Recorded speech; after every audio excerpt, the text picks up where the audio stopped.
Je disais ceci dans la première partie que c'était un faux enseignement. Ça, c'était un enseignement qui vient des ténèbres. D'ailleurs, regardez bien, selon l'enseignement musulman, selon la sourate chapitre 4, à partir du verset 1 jusqu'au verset 3, la sourate chapitre 4, à partir du verset 1, surtout le verset 3, il est dit que les musulmans doivent avoir au maximum 1, 2, 3 ou 4 femmes. C'est-à-dire, dans l'enseignement musulman, le musulman ne doit qu'avoir 4 femmes. Il ne peut pas avoir 5, 6, 7, 8, 9. Il ne peut pas le faire. S'il est vraiment soumis à leur livre, il doit respecter ce qui est écrit dans leur livre, avoir juste 4 femmes, maximum 4 femmes.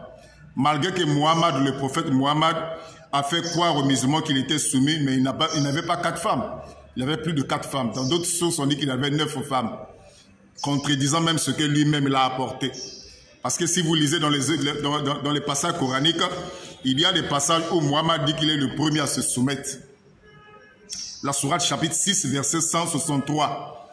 Sourate chapitre 6, verset 163, Mohammed, le prophète Mohammed, a fait croire à nos amis musulmans qu'il est le premier à se soumettre, c'est-à-dire à se soumettre aux révélations coraniques.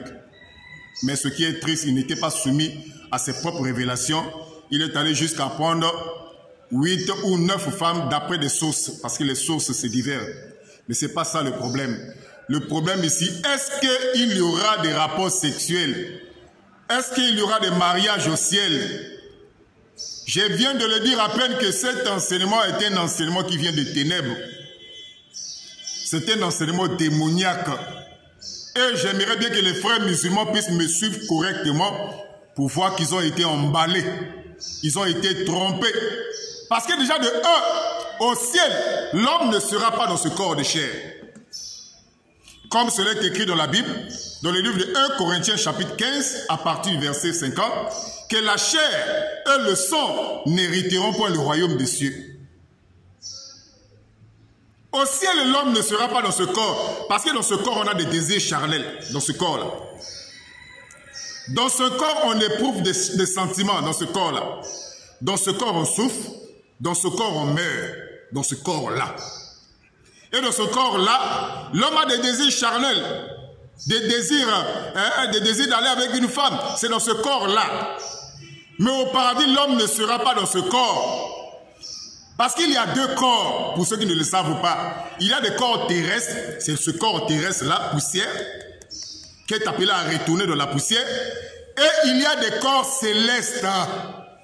Comme cela est écrit dans 1 Corinthiens chapitre 15, à partir du verset 40, je vous conseille de le lire. Il y a des corps célestes. Les corps terrestres nous permettent de vivre ici sur la terre. C'est ce corps adamique là, ce corps de poussière. Ça, c'est ce corps terrestre. Avec ce corps, on a des sentiments charnels. Mais lorsque l'homme ira au ciel, il ne sera plus dans un corps de chair. Il sera dans un corps céleste. On peut aussi appeler ça dans un corps de gloire.